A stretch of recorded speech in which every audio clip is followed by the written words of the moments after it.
What a dooski YouTube, it's your boy Blur, and today we're coming in with a true Slap City special, the very first time I did mushrooms. Now this story takes place around 2016-2017, I just graduated high school, and I had dabbled with a little bit of psychedelics before, just acid, but shrooms was a substance that was new to me, something I wanted to get my feet a little wet in. So one of my homies had gotten a room at this casino. For those of you that are wondering, we live in Nevada, so fucking casinos everywhere. So I remember when my friend got this room, he hit me up and he's like, bro, it's going down tonight. Slide through to the casino. And this got me excited because I was expecting him to have, some tabs of acid or maybe some pack. That, however, was not the case. So I'm driving to the casino, it's just me, and I take my stoner pack.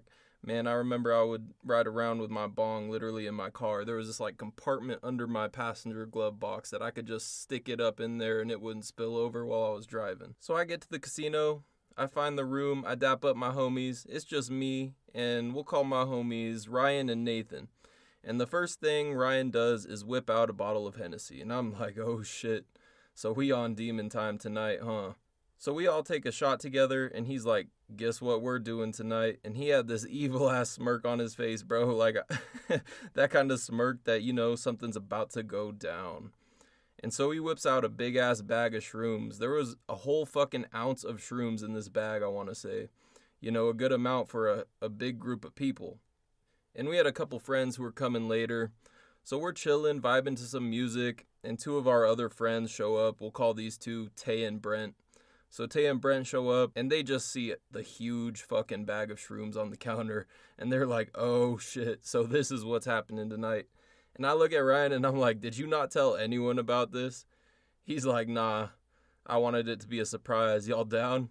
And I was already preparing myself to be tripping on acid, but the shrooms kind of got me by surprise. And I was a little excited, I gave him a little shit. I'm down, my man. Let's get this shit started. So we all started eating the shrooms, and we're smacking these shits like chips. We didn't even weigh them to give ourselves a proper dose. We just grabbed a handful, ate that shit like it was nothing. The next 30 minutes, nothing too eventful happened. We were just chilling, listening to music, vibing. And Ryan looks over at me and smiles and goes, yo, I think I'm feeling this shit. And I look back at him and just start dying laughing because I started feeling that shit too. I couldn't stop laughing for a good-ass minute. That's how I know I was feeling it, too. So we're just dancing, vibing, listening to music. I want to say it was some Lil Uzi or something, because that's what was popping around that year. We start to really feel it at this point, and one of our other friends came through. We'll call him Jack. So Jack knocks on the door, and we get a little paranoid at first, because we're starting to trip. But then we see it's our homie. And as soon as he walks in, my homie Nathan looks down the hall and says, bro, why the fuck are your pants so straight? And I shit you not, his pants looked like sticks. I don't know what the fuck else is straight, like a pole. But we just start dying laughing, and Jack goes, look at me, my name is Jack Straight Pants. And everyone just starts dying laughing. And so we were laughing for a good minute, we calmed down a bit, but now we were really starting to feel the trip come on. And I kept yawning, and this is how I know I'm about to start tripping sack, because every time I do shrooms, I get the shroom yawns. And it's kind of annoying, but I've done shrooms a lot, and it always fucking happens to me, bro. I don't know why. Is that shit normal? Y'all drop a comment, let me know. So now that all the homies are here, we wanted to go explore. We offered Jack some shrooms, but he politely declined, he wasn't feeling the trip that night. So we set out to have our adventure. We start making our way to the elevator, and all I can notice is how vibrant everything is down the hallway. The floor pattern in the hallway wasn't too crazy, but we make our way to the elevator. And this elevator was like a clear tube. You could see the whole city when you're going down it. We're on floor 14 or something. So we're looking at the city as we're going down, and my homie starts jumping in the elevator, and all of us are freaking out, bro. We're like, bro, stop that shit. We're gonna fucking die. And he stops, we get down to the very first floor, and I remember looking to my friends saying, damn, look at all these old people just withering away at the slot machines, and it smelled so fucking gross. I feel like my senses were, a little bit heightened, a little bit enhanced, and the cigarette smell made everything fucking smell like shit, bro. So we decide to go outside. Now, it's about 1 a.m. at this point, and we're all just acting a fool outside. I think our original reason was to go outside and smoke a blunt or something, then go back up to the room. But anyway, there was this huge-ass fountain in front of the casino, and I don't know how we brought this up, but we started getting it into our heads that if we convince our friend to jump in this fountain, full clothes and everything, we'd get famous and make millions. I actually have a video still of me saying, "He's gonna do it, stay tuned." And then my homie Ryan looks over and he's like, "We're gonna make millions, bitches." That shit was hilarious, but we couldn't end up convincing him to do it. So we smoke our blunt that we rolled up, and by this point, our visuals get a little more intense. And we see this couch back inside the casino, just like a random ass couch in the middle of the casino.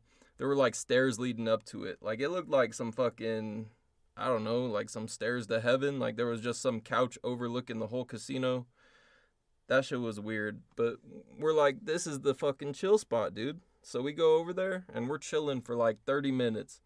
And we keep smelling the cigarette smoke. So Nathan and Ryan and Jack say they can't do this anymore, bro. The smell's making them sick. They need to go outside. But me and Tay, we just wanted to go up, chill in the hotel room. So we dap up our homies and separate our ways. And we're chilling in the hotel room for a minute until Ryan gives me a call and says, "Look out the window." And we were looking outside our window, not really expecting much. But what we fucking see is our homies running through the streets at 3 in the morning like fucking Naruto, bro. And keep in mind, we're on the 14th floor or some shit, so they just look like ants. But it's 3 a.m. in the morning. We're tripping sack, and they're running through the street like Naruto. I was so fucking dead. I could not stop laughing for a good 10 minutes. I recorded this whole shit too. And that shit was so funny. And so our homies finally come back up to the room, and we decided to just chill, vibe to some music till our trip wore off, you know. By this point, it's around 4:30 in the morning, and I decide it's time to head home. Now, folks, don't head home after a trip of any sort. That was not smart of me. But, you know, I felt like I had sobered up enough, so I decided I needed to go home to my own bed. And that is where the story ends, folks. I made it home safe and sound, passed the fuck out as soon as I hit the pillow. If you enjoyed this and want to hear more crazy stories, more trips, more drunk stories, I have a shit ton of stories. Me and my friends went crazy in high school, especially the 2 years after high school, first 2 years of college. Yeah, drop a like, drop a comment, let me know what you want to hear next. Let's blow this fucking channel up, bro. I got a lot of shit to tell,